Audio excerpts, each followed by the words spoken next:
আমরা নিয়ে আসি না, হয়তো আমাদের পার্সোনাল থাকলে নিয়ে আসে, পার্সোনাল না থাকলে ওরাই দিয়ে দেয়। যদি আমার মতো একজন আসে, আলহামদুলিল্লাহ। হ্যালো দর্শক, আসসালামু আলাইকুম। আজ আপনাদের মাঝে কিছু কথা বলতে আসছি।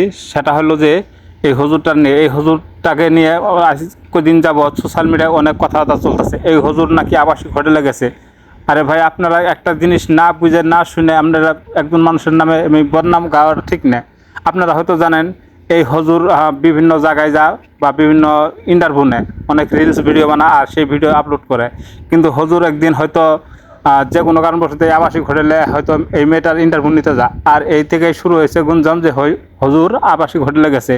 আরে ভাই, আপনারা ভালো কিছু না করে না যাচাই করে আপনারা ফুট করে একটা কথা বলে হালান, আসলে এগুলো ঠিক না। আপনারা জানেন হুজুর এমনি ইন্টারভিউ নেয় ঠিক আছে, কিন্তু হয়তো আবাসিক হোটেলেও হয়তো সে গেছে যে একটা মেয়ের ইন্টারভিউ নিতে, এই জন্য কি আর সে আবাসিক হোটেলে গেছিলো। আর এই নিয়েই মানুষ গুঞ্জন শুরু করছে।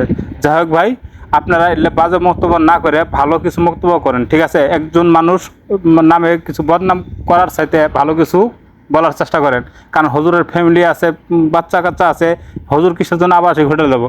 আপনারা এই ধরনের বক্তব্য না করে ভালো কিছু বক্তব্য করবেন, ঠিক আছে? ধন্যবাদ, সবাই ভালো থাকবেন, আল্লাহ হাফেজ।